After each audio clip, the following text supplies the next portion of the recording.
forums into the Formula 1 season, so let's just have a roundup of how things are, where things are headed, or where I think things are headed. New series I'm starting. Thank you to Frank for the idea. This was a couple of videos ago he left this comment, thinking, could use my insights, say, every 4 or 5 races, with just a roundup of where the teams are, where things are heading. I like the idea. At the moment, my working title for this series is In F1 Season Roundup. If anybody else has any better ideas, I'm open. But no, we're 4 rounds in, so let's just have a look at how things are currently standing, and then we'll just have some thoughts as well on where I think things are going, some other thoughts. So let's kick things off with the sharp end, aka Red Bull and Ferrari. So in terms of the Drivers' Championship, I don't really think there's going to be a battle. I think Max is probably going to run away with it. I think we're all expecting him to run away with things, He's won 3 of the first 4 races, one of them by 22 seconds, another by 8 seconds pre-Checo penalty, and then the most recent one by 12 seconds. The only one he didn't win was because his brakes screwed up. Honestly, I mean, he's just gonna run away with it, I don't think he'll win all of the races remaining. I think he's gonna win most of them, but not all of them. But I don't think there's gonna be a fight in the Drivers' Championship. Frankly, how close the standings have looked in this early stages, I think we should enjoy that while it lasts. But a place where there could be a potential fight is in the Constructors' Championship, and this is Checo dependent. And when I say Checo dependent, it's Checo dependent on if he can keep his together all season. Because look, Ferrari have got 2 strong drivers. We know Leclerc is strong. We know Sainz is also strong.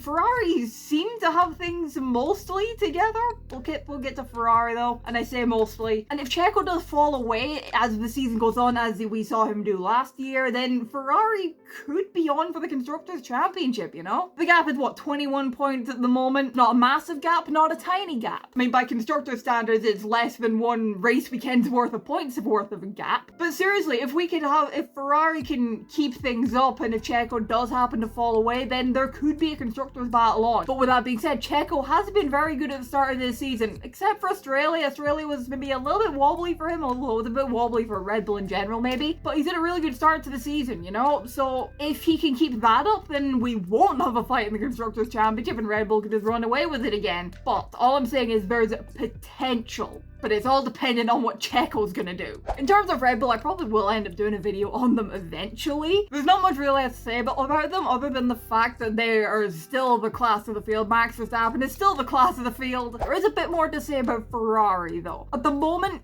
clear overall second best, and I'm cautiously optimistic on Ferrari's potential. There are, of course, areas where they can improve. There's always going to be areas that you can find to improve on. But I am optimistic that they can end up getting a couple more wins as the season goes on, especially when Leclerc and Ferrari sort out said Monegasque's quali woes over the last couple of races. I will say it is rather strange seeing the one area that Leclerc needs to work on being qualifying. He's known for being one of the best qualifiers on the grid. And, well, Sainz, he really just has to keep doing what he's doing, really. I mean, he's had his best ever start to his season. I don't particularly like the guy. I don't really like him. But I can admit he's had a brilliant start to his season. And really, if he can keep that up, then him and Ferrari can have a very good year. But overall, this is a topic I want to delve a bit more into in another video. I do plan on doing a video on Ferrari sometime in the next couple of weeks, so stay tuned for that. Then behind them, there's the gaggle known as McLaren, Mercedes, and Aston Martin. The 3 British teams all duking it out at the moment for third, really, in the Constructors' Championship. McLaren definitely have the advantage at the moment. Mercedes are kind of floundering, and Aston Martin are Aston Martin, to be honest. McLaren, they kind of started this season how they ended last season, if that makes kind of any sense. They kind of just stayed stagnant through the winter, in my opinion. But it's kind of boded them not all that bad, because they ended last year, fourth in the Constructors, and they're now currently third after the first 4 races. And they've got a little bit of a gap back to Mercedes at this present moment in time of just over 30 points, who are just 1 point ahead of Aston Martin. Things are a bit more close between Mercedes and Aston Martin, as Mercedes are just an enigma. They're an enigma. What is this saying? They're an enigma wrapped in a riddle or something like that. I don't understand Mercedes at the moment. I'm going to be honest. I'm pretty sure I did a video on them recently. I don't understand Mercedes at all right now. They're still they just haven't been able to find their feet in this ground effect era, Maybe it's just down to them not being able to get on top of this ground effect concept or whatever concept they're trying out, or maybe it's down to they don't have the best engine anymore. Maybe it's down to the cost cap and they kind of just chuck money at the problem until it goes away. And then Aston Martin, again, they kind of started this season like they ended last season, in my opinion. They're currently 5th in the Constructors. They ended 5th in the Constructors. Fernando Alonso's been pretty decent. Lance Stroll has been Lance Stroll. I do think they need to replace that driver if they want any hopes of actually challenging forward. I think they do need to replace Lance Stroll, but whatever. But as things stand right now, I think McLaren are looking pretty good for 3rd in the Constructors at this early stage. They're kind of looking good for holding on to that as the season goes on. They look in the best overall shape. With that being said, Mercedes could find something in an upgrade package and all of a sudden they're challenging the Ferraris on the regular, for 2nd best, or maybe even trying to challenge the Red Bull for a win. Who knows what could happen? As McLaren proved last year, it just takes one upgrade. One thing I do find quite interesting though with Mercedes is the Russell-Hamilton kind of battle. Can you even word it like that? I'm gonna word it like that. The Russell-Hamilton battle, i.e.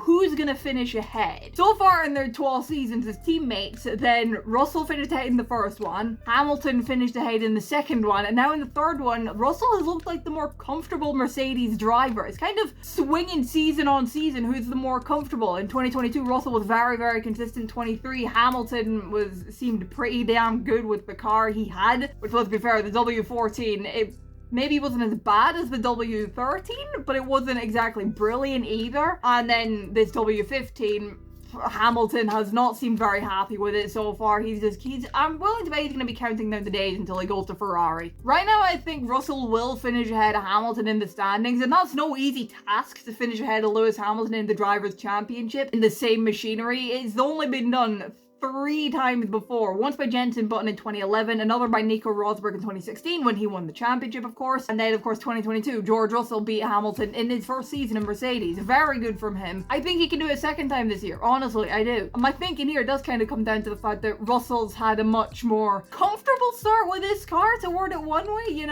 I think that'll kind of bode him well as the season goes on, but it's Lewis Hamilton. You never count him out until he's mathematically out of contention, Then with the back half of the grid, where you'll find the Sauber versus pit stop battle. And in Japan, they finally did a pit stop that was not dreadful. It was by no means the normal kind of quick speed you'd expect for a Formula 1 pit stop, but given some of the pit stops they've actually had, it's not that bad. They're getting there on their pit stops, but they've not fixed their issues. They would need to, because it has cost them shots at points.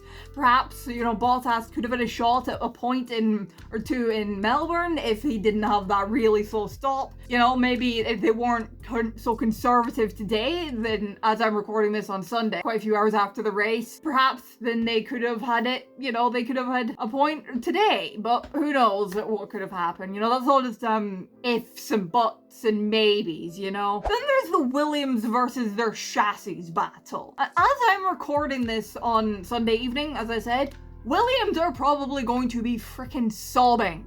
The mechanics, specifically, having to rebuild another bloody chassis. So much for them having one good non-crashed chassis. Like seriously, surely when Albon was in the wall this morning, with the Williams mechanics must have been going afterwards. They must have just been like, oh, for God's sakes.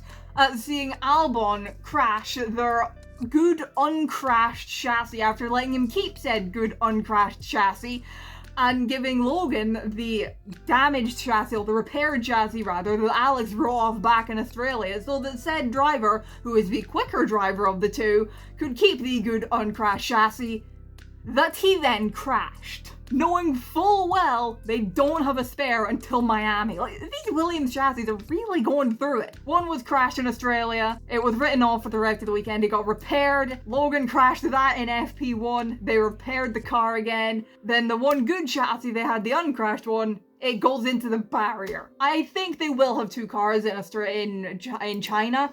I think they will have 2 cars there, but I can't help but feel like if one of them crashes during the one and only practice session in Shanghai, then they'll only run 1 car for the remainder of the weekend. Because as someone said on the coverage this morning, I'm pretty sure it might have been Jolyon Palmer, it might have been Will Buxton, it might have been Alex Jakes. I cannot remember which bloody one of them it was, but one of them said that, Williams stockpile of parts must be getting kind of low. And you have to imagine it will. And having to do all this repairing of crash damage, if I'm not mistaken, doesn't that eat into the budget cap? And that's going to affect their upgrades bringing upgrades to the car. And I'm pretty sure they had new parts this weekend as well. And both drivers ended up crashing. I'm placing full fault at neither driver in that crash this morning, by the way. It just seemed like a lap one kind of racing incident thing to me. If you have any thoughts on that crash, then I'd love to hear them down in the comments. Do you place blame fully on one driver or the other? Or are you thinking, it's lap one, cars are everywhere, racing incident? But yes, this is your reminder that Shanghai is a sprint weekend. Why? Frankly, I would love to know the answer to that question. Why to Christ did they make Shanghai a sprint weekend when they've not been there for 4 years? Like, it just seems like poor planning to me. And no, I'm not just slightly annoyed at Shanghai being a sprint race because the sprint race is on at 4 o'clock in the bloody morning. Like, seriously, Aussies, Kiwis, Southeast Asians, all credit to you. I have so much respect for you guys. I really, really do. How do you guys do this on the regular?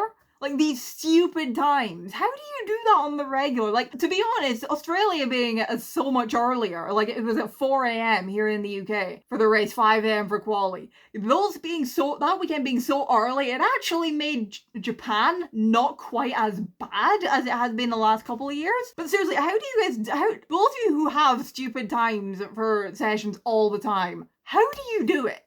I have so much respect for you guys. I know I shouldn't complain about it, but look, I'm for the UK, and if there's one thing that is for certain about this bloody country, we love to complain. I'm pretty sure everybody comes back. With UK folk, we love to hear a good whinge. I got off topic, moving on. Alpine versus their pace. I'll say this. After pre-season testing, my expectations for Alpine were low, but holy in all 4 races so far, they have been towards the bottom of the table in terms of pace. And tire deg as well, I believe.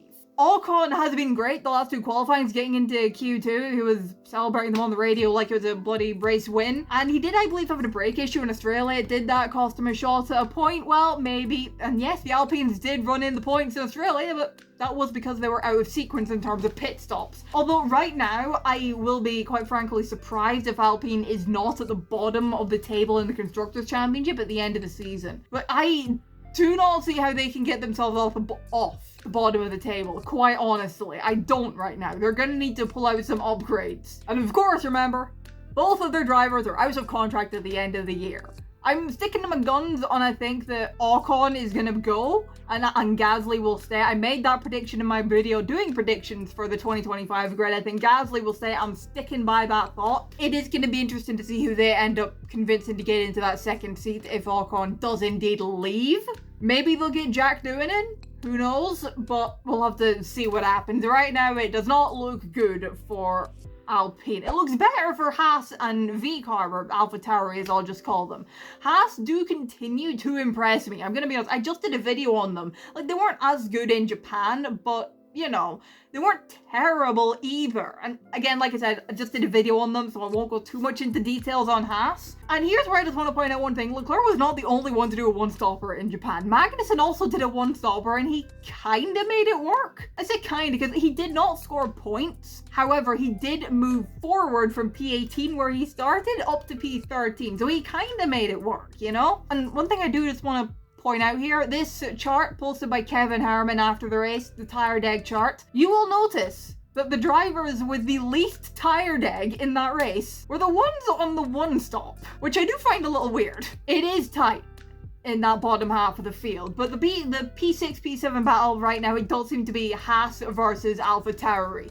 While, you know, Sauber are busy fighting with their pit stops, Williams are busy fighting with their chassis, or well, trying to keep them intact, and then Alpine are fighting with their lack of pace and performance. It is going to be tight between them because they do seem to both have decent to okay packages, but I think AlphaTauri will just come out on top in that battle because, and it's all down to Yuki Tsunoda. He has been very impressive. I think he's been the most impressive of the bottom half of the grid. He was great in Australia. He cooked in Japan, where, look, mate, going around the outside of a driver in the S-bends once, amazing. Doing it twice incredible. Honestly, he was absolutely brilliant in Japan. He was great in Australia. In terms of the back half of the pecking order championship, I think Yuki will win it. And who knows, if he can keep up performances like Australia and like Japan, and Stroll continues to be, well, Stroll, I suppose? And frankly, I think he should be replaced, but whatever. His dad owns the team. I don't think that'll happen. But if Stroll continues to be Stroll, then who knows? Tsunoda could even challenge the Canadian for P10 in the constructors. I mean drivers championship, not constructors. Who knows? What's your thoughts? Yuki to challenge Stroll and actually break into the top 10 in the championship? What's your thoughts on that? Honestly, what's your thoughts on everything in this video? Because I'm gonna leave this one here. A bit of an all over the place kind of video, but that's probably going to be the theme for this series. Just a bit of a thought vomit of just get some thoughts out there, have a bit of a roundup of how things are looking. And while we're speaking of a roundup, this is how the championship is currently looking. We may as well do this. We may as well make this a thing at the end of the video to do a recap of how the standings are looking. Max Verstappen currently leads the way on 77 points ahead of his teammate, who sits 13 points behind him on 64 points. Charles Leclerc is in third place on 59 points, 4 points ahead of his teammate Carlos Sainz in fourth place on 55 points. Lando Norris is currently rounding off his top 5 on 37 points, while his teammate is on 32 points right behind him. For the top 6, it's Noah's Ark style 2x2x2. In 7th place, you'll find is where you're going to find George Russell on 24 points. He's level pegging with Fernando Alonso, who's also on 24 points in 8th place, but George Russell is ahead on countback. Lewis Hamilton has finally broken into the double digits on points in 9th place on 10 points, and the top 10 is being rounded off by Lance Stroll on 9 points. 2 points further back from that, you'll find Yuki Tsunoda on 7 points, while Oliver Behrman is in 12th place, having scored 6 points at the Saudi Arabian Grand Prix, where he was standing in for Carlos Sainz, who was getting his appendix removed. Nico Hulkenberg is in 13th on 3 points, ahead of his teammate Kevin Magnussen, who's on 1 point. In 14th, and he's the last of the point scorers, because Alex Albon, Zhou Guanyu, Daniel Ricciardo, Esteban Ocon, Pierre Gasly, Valtteri Bottas, and Logan Sargent all have yet to score a point. And in the Constructors' Championship, it is Red Bull leading the way on 141 points. As previously established earlier in the video, they are 21 points ahead of Ferrari, who are in 2nd place, who have a massive gap back to McLaren in 3rd on 69 points. It's a 25 point gap back from them to Mercedes on 34 points, and it's just 1 point separating the Brackley-based team